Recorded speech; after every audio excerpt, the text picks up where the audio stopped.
salli wa sallim wa barik ala sayyidina wa maulana Muhammad wa ala alihi wa sahbihi wa tabi'in wa tabi'in lahum bi ihsanin ila yaumiddin. Fa amma ba'd. Yang saya muliakan tuan-tuan imam yang mengimamkan solat kita pada malam ini, seterusnya tuan-tuan Bilal, ahli-ahli jawatan kuasa Masjid Jami' Syekh Adnan Penaga, seterusnya ahli-ahli jawatan kuasa bersama dengan ibu-ibu, ayah-ayah, tuan-tuan dan puan-puan. Mudah-mudahan kita semua dirahmati, diberkati oleh Allah Subhanahu wa taala.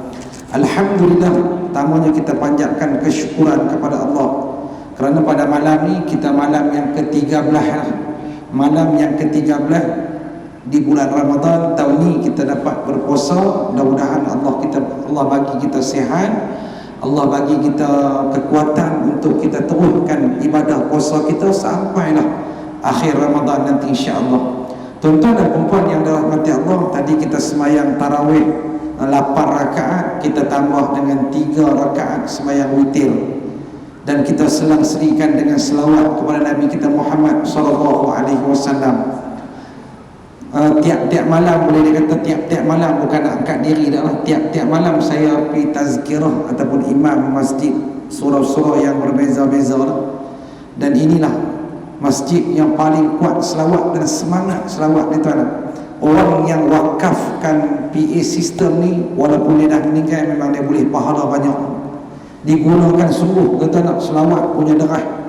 Ada setengah surau, setengah masjid, tuan-tuan semangat, tak apa nak semangat, nak selawat. Rasa nak suruh Tok Bilal Penaga pergi ke surau tu.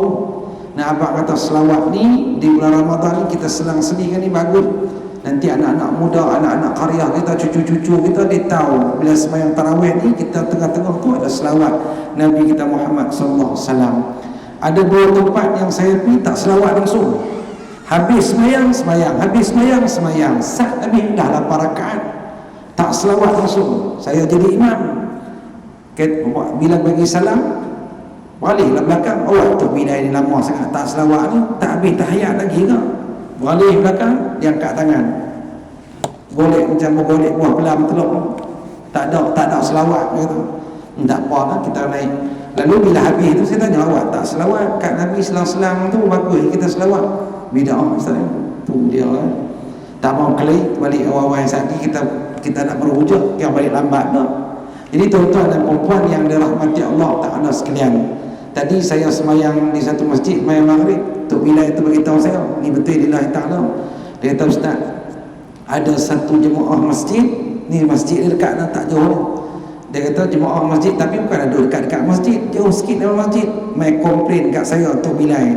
Dia kata mikrofon bila selawat ni deras sangat, bini dia nak buat ibadah di rumah ganggu. Itu saya tanya Tok Bilal buat macam mana? Sebagai seluruh dah lagi deras, saya buat bagus kita. Bulan Ramadan kata nak orang caya nun alif haya nun dal waw pun tak komplit, orang kita komplit. Tuan-tuan dan puan yang dirahmati Allah Ta'ala sekalian, jadi kita berhenti habis dah, bukan berhenti dah, habis sembahyang tarawih kita buat tazkirah. Tazkirah Ramadan ni dia tak boleh lama.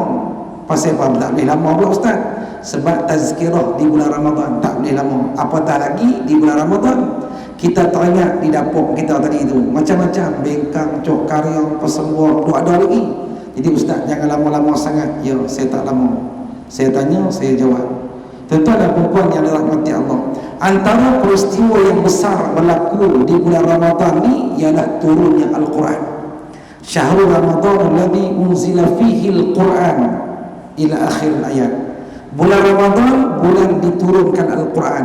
Ni hari Selasa ni kau cuti lah, cuti umum nuzul Al-Quran 17 Ramadan. Semua ulama bersepakat, sarjana Islam ataupun ulama-ulama lah, semua sepakat bahawa bulan Ramadan itu diturunkan Al-Quran.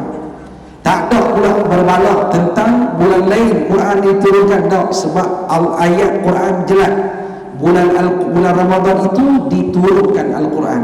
Cuma ulama berbeza pendapat tentang hari dia. Ada kata 21, ada kata 27 Ramadan, ada kata 24. Tapi ramai mengatakan 17 Ramadan ini adalah bulan diturun, hari di malam diturunkan Al-Quran. Quran itu tuan dia mukjizat untuk Nabi kita Muhammad sallallahu alaihi wasallam. Mukjizat ni apa dia ustaz? Mukjizat ni benda yang berlaku kepada nabi-nabi saja. Contoh nabi-nabi yang dulu-dulu, Nabi Daud umpamanya, mukjizat dia boleh lembutkan besi. Nabi Sulaiman alaihissalam, dia ada mukjizat tersendiri dia. Allah bagi kelebihan kepada dia. Nabi Saleh, Nabi Ibrahim alaihissalam, mukjizat dia. Dan mukjizat ni sesuai dengan zaman Nabi tu. Macam Nabi Musa alaihissalam, tongkat dia lempar jadi ular. Tu mukjizat Nabi Musa. Sebab apa? Zaman Nabi Musa orang sihir ni banyak, tukang sihir ni banyak. Sampai Firaun tu ada satu sihir yang kira nombor satu lah. Sihir dia, tukang sihir hebat. Lalu Allah Ta'ala nak bagi mukjizat kepada Nabi Musa sesuai. Maka tongkat dia tu lempar jadi ular, makan ular-ular ahli sihir zaman tu. Nabi Muhammad Allah turunkan Quran sebagai mukjizat. Sebab zaman Nabi ni, zaman jahiliah tu ada lagi tu, penyair sastrawan Arab ni yang terbilang zaman jahiliah ni hebat-hebat. Penyair sastrawan macam kita sastrawan ni Samad Said, Usman Awam, macam tu lah. Zaman Nabi ni penyair Arab ni hebat. Sehingga kan kalau dia tulis puisi ni hebat zaman Nabi ni. Siapa hebat zaman jahiliah kan? Siapa yang dapat puisi dia ni kau baca sedap, digantung di Kaabah. Maka Allah turunkan Al-Quran nak lawan, nak tandingi, nak kata hebatnya lagi ayat Allah, kalamullah ni, nak bagi mukjizat kepada Nabi Muhammad sallallahu alaihi wasallam. Sebab Al-Quran ni kalamullah, dia kata-kata Allah. Siapa pun tak boleh tanding dengan sudut bahasa yang digunakan. Tuan-tuan dan puan-puan, Quran ni walaupun 1400 lebih tahun yang dulu, dia punya bahasa dia, gaya bahasa dia sampai lah digunakan lagi, sedap lagi. Kalau logik akal dia, bahasa-bahasa di dunia ni berapa kali tukar. Bahasa Melayu umpamanya zaman Piramli, zaman sebelum tahun 30-an, 40-an, berbeza-beza. Bahasa dia, susunan bahasa Melayu pun tukar-tukar berapa kali dah. Bahasa Inggeris, kalau siapa mengajar berapa kali tukar lah bahasa Inggeris, 319 lah, tukar macam-macam. Pasal tak kena, tukar lagi yang terbaru, yang moden. Tapi Al-Quran walaupun 1400 tahun yang dulu masih guna pakai sampai lah. Tak boleh lawan bahasa dia tu. Sebab apa? Sebab dia kalamullah, kata-kata Allah, kata-kata daripada Allah. Pernah zaman Nabi dulu ada seorang Nabi palsu. Nabi palsu ni dia bijak berkata-kata, lemah lembut bila berbicara. Siapa nama dia? Musailamah nama dia. Dia mengaku dia jadi Nabi. Zaman Nabi dulu ni Nabi palsu nama Musailamah. Musailamah boleh nama macam perempuan tapi dia lelaki. Musailamah ni dia pun mengaku dia pun Nabi juga macam Muhammad tu. Dia pun terima wahyu juga. Dia pun kata saya ni terima wahyu juga macam Muhammad juga, bahkan pengikut ramai. Musailamah nama dia. Satu ketika dia ada seorang sahabat dia nama Amr bin As. Amr bin As ni sahabat baik Musailamah ni lah. Dia kata, Amr, hang cuba pergi dengar surah-surah yang baru turun kat Muhammad. Aku bila dapat nama surah apa, ayat apa, aku nak lawan macam tu juga. Aku pun dapat juga. Bila dia dapat surah apa, dia cuba buat tak sedap bunyi. Satu hari turun ayat surah Al-Fil, surah gajah. Turun surah Al-Fil, surah gajah ni. Lalu Amr bin As bagi tahu kepada Musailamah, ada satu surah baru turun, surah gajah. Kata Musailamah, aku pun dapat surah gajah pula. Hang jangan baca lagi yang Muhammad punya tu, aku punya aku baca dulu. Dia pun tiru juga, tapi dia tak dengar lagi surah Al-Fil yang Nabi dapat. Dia pun buat Al-Fil wa ma adrak, Al-Fil wa ma al-fil wa ma adraka mal-fil. Al-fil lahu zambun wasil wa khurqun tawil. Gajah, apa itu gajah? Hampa nak tahu tak itu gajah apa dia? Dia ada ekor kecil, belalai pun panjang. Amr bin As dengar berbunyi-bunyi gelap. Punya tak sedap surahan.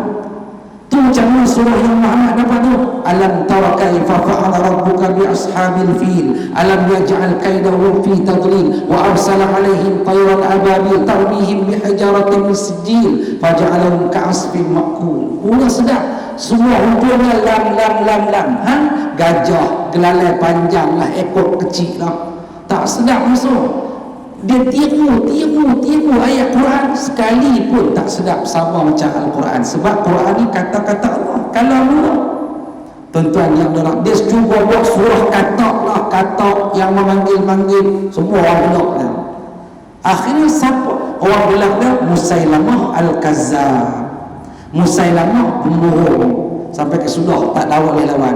Sebab Allah sebut dalam surah Al-Baqarah, wa in kuntum fi raibin mimma nazzalna ala abdina fa'tu bi suratin min misli. Kalau para ragu dengan apa yang diturunkan ke atas Muhammad tu, fa'tu bi suratin min misli. Buat satu surah sudahlah. Siapa tak boleh nak lawan Al-Quran? Al-Quran ni tuan-tuan punya hebatnya. Ni kita cerita pasal nak dekat nuzul Quran hari Selasa ni. Esok khutbah Jumaat tajuk nuzul Quran. Tuan-tuan dan puan yang dirahmati Allah, hebatnya Quran ni, hati yang keras boleh jadi lembut. Siapa? Sayyidina Umar Al-Khattab. Tuan-tuan pun selalu dengar kisah dah. Sayyidina Umar berapa kali dia nak bunuh Nabi Muhammad SAW. Berapa kali dah nak bunuh. Sebab dia geram sahabat dan kawan-kawan dia pakat masuk ikut agama Nabi Muhammad. Lalu dia berkata, aku apa jadi nak bunuh Muhammad? Dia kata, ratu hari nanti kena. Lalu orang bagi tahu kepada Sayyidina Umar. Masa tu dia tak Islam lagi. Wahai Umar, adik hang sendiri masuk Islam, Fatimah, hang tak tahu dia dengan lelaki dia, dengan suami dia masuk Islam, dia ada Allah Muhammad Nabi. Masa tu dia tak tahan lah. Dia geram semua. Hari ni, malam ni, hari ni lah, apa jadi aku bunuh Muhammad. Sebab orang lain aku boleh sabar lagi, adik aku pun dia tarik masuk agama dia. Pilah tuan-tuan Sayyidina Umar lah masa tu pergi ke rumah Nabi Muhammad.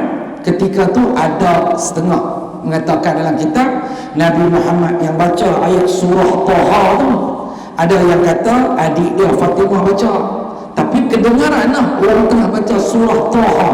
Ada kata ayat 1 sampai 6, ada kata ayat 1 sampai 10, yang mana satu, maka dibaca surah Taha. Ketika itu Umar dengar dibaca surah Taha ni, hati dia dah jadi lain dah. Lutut jadi ketat, terjatuh dia dengar orang baca surah Taha tadi. Lalu bila Nabi Muhammad keluar, apa kata Sayyidina Umar? Kata Umar ketika itu, wahai Muhammad, ajarkan aku Islam, suruh masuk agama dia. Bersyukur Nabi kita Muhammad SAW, sebab Nabi doa supaya umat ni dapat hidayah masuk agama, sebab dia jadi nilai tambah kepada agama Islam. Sebab Nabi pernah kata, kalau ada Nabi di selepas Sayyidina Umar masuk Islam, kalau ada Nabi selepas aku, umatlah yang layak. Tapi tak ada dah lah selepas Nabi. Muslimin dan muslimat yang dirahmati Allah, sebenarnya umat ni, Sayyidina Umar lah, pernah dah dengar Nabi baca dalam depan Kaabah. Masa tu pun dia terpesona lah dengan ayat Quran yang dia baca masa tu, surah Haqqah ayat 40 sampai 42. Dia dengar Muhammad baca surah Haqqah ayat 40 sampai 42. Masa tu dah hati dia lain macam lah. Tapi dengan sebab ego, action, sombong lah, dia tak masuk Islam lagi lah. Yang kali yang seterusnya ni, tuan-tuan tak, dia dah dapat hidayah Allah Subhanahu wa ta'ala. Hati yang keras asalnya. Tuan-tuan pernah dengar Umar ni, Nabi pernah bagi tahu lah, wahai Umar, hang ni cengeng, muka cengeng. Kalau lalu satu jalan, tiba-tiba Iblis tengok Sayyidina Umar lalu situ, Iblis lari tu. Kita lalu tuan ni terus sini, ni bukan bulan Ramadan, Iblis kokoh atas belakang kita, panjang atas belakang kita tak sedar. Nah, apa kata Umar ni hebat, tuan yang dirahmati Allah Subhanahu wa ta'ala sekalian. Nah, apa kata hati yang keras boleh jadi lembut. Sebab apa? Sebab dengan ayat-ayat Al-Quran. Quran huwa syifa, penawar, penyembuh. Pernah berlaku rombongan balik daripada Mekah nak ke Madinah yang diketuai oleh Sa'id Al-Khudri, sahabat Nabi ni. Mereka balik daripada Mekah nak ke Madinah. Sa'id Al-Khudri ni bawa beberapa orang ramai juga. Ni kata Quran, penyembuh ni, penawar, pengubat. Jadi Sa'id Al-Khudri and the gang, kawan-kawan ni, tiba-tiba makanan habis, singgahlah satu kampung, tak tahu nama kampung apa. Bakar kapuk ke, lahap tabuk ke, tak tahu nama kampung satu, tak tahu. Tak pernah singgah pun kampung ni. Lalu kata Sa'id Al-Khudri, kita makanan habis, mari kita singgah ke kampung ni, kot dapat simpati dia boleh bagi makan kat kita. Singgah-singgah kampung tu jumpa Tok Pengulu, ketua kampung dulu. Jadi ketua kampung dia keluar, ampun kami tak kenal tak, kami ni minta simpati, boleh tak bagi kami makan, kami lapar, kami nak rombongan balik ke Madinah. Kata ketua kampung tu, kami kenal apa benda nak minta makan macam-macam, cengih baliklah tuan-tuan, tak dapat apa, lapar gitu. Sampai tuan-tuan dikeluar, nak keluar simpang lah. Tiba-tiba ada satu orang main, tuan, ada tak rombongan hampa-hampa ramai-ramai ni tuan? Dia beritahu kat Sa'id Al-Khudri, yang pandai mengubati orang yang kena gigit binatang berbisa. Kita kena lipan, kena kala jengking lagu tu lah. Kata Sa'id Al-Khudri, aku boleh. Kawan-kawan kata, bila Sa'id ni pandai jadi bohong? Tapi tak kata apa. Tapi ingat, siapa yang kena tu? Anak ketua kampung yang marah apa tadi, yang tak bagi makan tadi, anak dia tiba-tiba melumpuk kena binatang berbisa. Lalu kata Sa'id Al-Khudri, boleh, aku boleh ubat. Tapi habaq kata, kalau dah sembuh, jamu kami semua dan 7 ekor kambing kena bawa balik ke Madinah. Bagi tahu kepada ketua kampung itu, tak ada masalah, 7 ekor boleh makan, dijamu, janji boleh sembuh anak aku ni. Sa'id Al-Khudri, dia baca suratul Fatihah 7 kali pada ayat. Dia baca suratul Fatihah dengan penuh yakin, baca-baca, sapu di tempat yang kena sengat binatang berbisa ni, dengan izin Allah sembuh. Seronoklah ketua kampungan, bila seronoklah, alhamdulillah, syukur banyak-banyak. Kata Sa'id Al-Khudri, syukur-syukurlah, seronok-seronoklah, kami lapar ni macam tu, sediakan makanan. Habis dia nak balik, 7 ekor kami pula heret bawa balik pergi Madinah. Kawan-kawan Sa'id Al-Khudri sahabat ni dengar makan tengah dapat, kata dah, oi Sa'id, hang jual ayat Quran, Nabi kata apa nanti kita ni, tak boleh macam ni. Apa ni kita jual ayat Quran, tapi hak yang kata lebih-lebih tu ni, hak yang kata tu makan 3 kali tambah, tak apa lah. Baliklah tuan-tuan, nak balik heret sampai ke Madinah. Sa'id cerita kat Nabi kata bagus. Wahai Sa'id, kata Nabi, hang tahu mana suratul Fatihah ni boleh menyembuh? Kata Nabi, kata Sa'id, aku yakin dengan Ummul Qura, ibu surah tu, dan apa, suratul Fatihah tu umur kita, umur ibu segala ibadah, ibu Quran ni, aku yakin baca dengan izin Allah sembuh. Dia belum mula-mula boleh juga, tapi dia yakin dengan ayat Quran tu. Nak abang kata Quran ni penyembuh, penawar. Itu kita tata ada satu cerita ustaz pula cerita. Ada satu ustaz cerita, satu Pak Haji ni telefon, Assalamualaikum, salam. Pukul masa tu pukul 8.30, pukul 9, ustaz, boleh tak tolong ni? Cucu saya balik daripada Putrajaya ni, bukan cucu balik seorang-seorang, dengan mak ayah dalam cucu tu 7-8 bulan lagi tu. Sampai dia kan rumah ni senja, menangis lah ustaz, tak henti-henti lagu mana nak buat ustaz, macam mana nak buat ni? Telefon ustaz tu. Ustaz tu kata senang, angkat, bawa ke tepi pintu, ketuk Ahmad Al-Ba'ad. Kata Pak Haji tu, ustaz, biar betul-betul lah, saya ni tak tahu nak buat apa lagi. Pak Haji, saya ni bukan artis kan, tapi ustaz saya pesan dulu, Tok Guru saya pesan, ambil sebotol ayat, baca Al-Fatihah 7 kali pada ayat tu. InsyaAllah kalau ada gangguan, kata iblis yang nama Sibyan ni, InsyaAllah dia hilang. Pak Haji tu buat, kata tuan, tengah 2 jam telefon pula, ustaz lagi kuat nangis ni, apa contoh? Pak Haji buat mula, saya buka botol itu betul-betul, pegang mula tu, Al-Fatihah, Al-Fatihah, Al-Fatihah. Pak Haji bukan takat budak tu riau, dengan maktuk dia Tok Wan dia, Pak Haji riau lagi, bagi habis baca. Memang orang kita lagu tu tuan-tuan nak kena habaq bagi clear baru boleh. Orang ni mengajak di satu tempat, kita kata sebelum tidur jangan lupa baca ayat kursi. Sebelum tidur bagus baca ayat kursi dalam satu masjid ramai. Habis itu ikut cerita satu orang, ustaz, ayat apa yang baca atas kursi tu? La ilaha illallah. Kita bang, wujud abang tak tanya dalam masjid tadi. Taklah ayat apa yang Ustaz kata sebelum kita baca ayat kursi itu. Ayat kursi ni Allah pula. No, wujud saya tak tanya ramai-ramai tu. Kalau abang tanya 2 tahun abang tak pergi masjid tu, malu kau orang. Selebih dari muslimat yang dirahmati Allah. Dulu saya pernah mengajar tajwid satu tempat. Nak test suara dulu, nak test taraf mana makhraj dulu tu. Okey, abang haji kita baca surah Al-Ikhlas dulu. Sebelum kita baca surah apa ni, kita baca tajwid ni lah. Minta maaf Ustaz, surah Al-Ikhlas tak apa ni. Surah Al-Ikhlas, tak apa ni. Qulhu, kena hafal betul-betul. Qulhu, surah Al-Ikhlas tak arti. Muslimin dan muslimat yang dirahmati Allah Subhanahu wa taala sekalian. Maka hebatnya Quran ni tuan-tuan, walaupun kita ni tak arti cakap Arab, tapi kita boleh baca Quran yang berbahasa Arab. Sebab ada kalamullah, kata-kata Allah. Kita kalau tak arti cakap Siam, tuan-tuan boleh baca sahabat Siam? Tak boleh.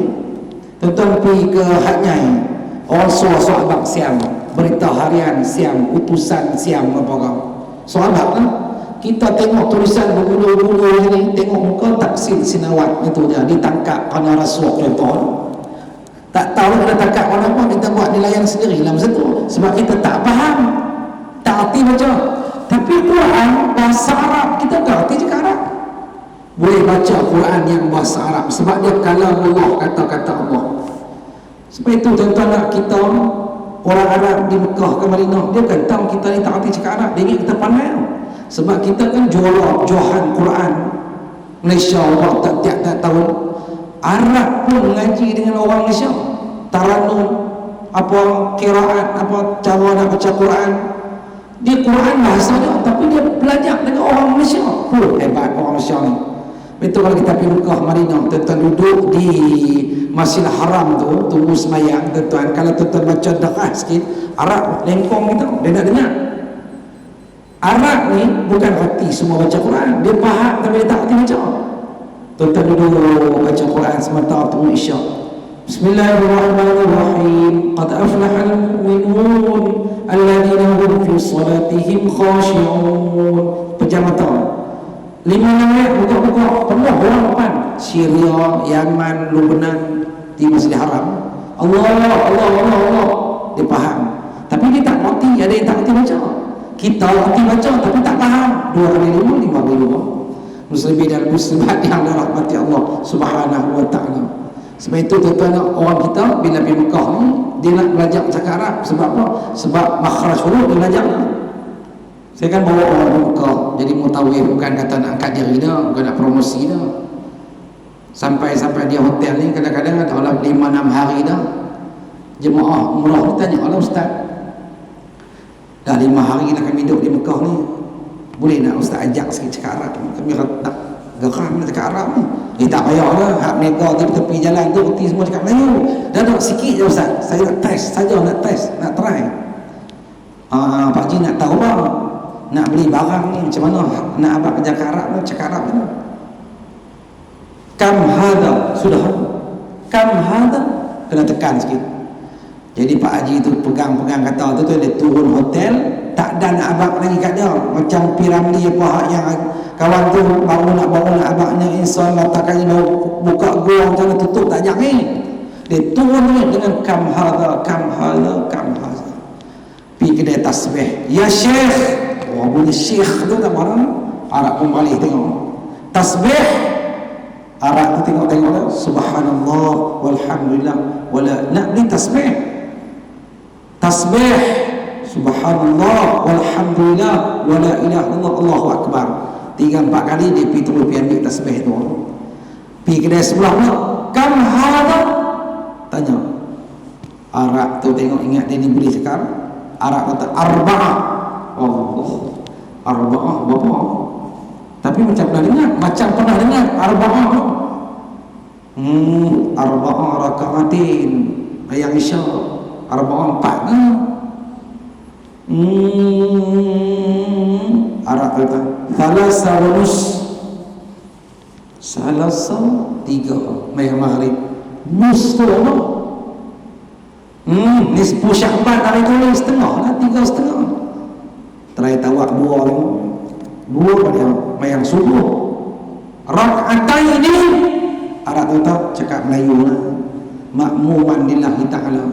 Muslimin dan muslimat yang dirahmati Allah Subhanahu wa ta'ala sekalian. Orang penaga dia kata kod lah orang penaga. Muslimin dan muslimat yang dirahmati Allah Subhanahu wa ta'ala sekalian. Ni nak apa kata Al-Quran. Kalau orang tu pegang semua dengan Quran, tuan-tuan, selamat dunia, selamat akhirat.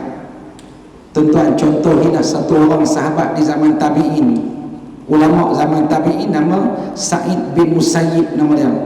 Dia ni pergi mana-mana pun dengan Quran. Pergi mana-mana pun dia bawa Quran dia. Dia sayang Quran ni. Sebab dalam Quran itu ada duit, ada benda-benda berharga dia bubuh, dia selit. Pergi mana bawa. Sa'id bin Musayyib nama dia. Sampai orang tahu dalam Quran Sa'id itu ada duit. Satu pencuri, satu hari pencuri kata, hari ni aku nak tak ambil Quran Sa'id bin Musayyib ni. Sa'id bin Musayyib ni aku nak ambil Quran dia, nak bawa pelari sebab dalam tu ada duit. Sa'id bin Musayyib zaman tabi'in. Sa'id semayang letak Quran tepi, semayang. Habis tengah-tengah semayang, pencuri dari mic ambil Quran dia, bawa pelari. Sa'id tadi yang kata Sa'id bin Musayyib ni, dia bagi cepat semayang dia tanpa tinggal tawak ni, bagi semayang cepat. Habis salam, dia ligan pencuri yang bawa Quran ni, yang dia sayang semua Quran, dia bawa ke mana-mana tu. Ligan tuan-tuan, jauh sampai batang sentuh, lebih kurang lah. Sampai situ tuan-tuan, dapat sampai kat stesen minyak BP tu, bagi contoh lah. Dapat hanya bawa pelari ke mana. Bagi balik Quran aku, kata Sa'id, bagi balik, aku sayang Quran aku.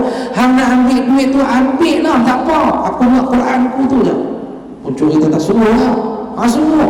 Dia ambil duit dalam Quran Sa'id bin Musayyib ni, dia letak Quran tu, dia lari.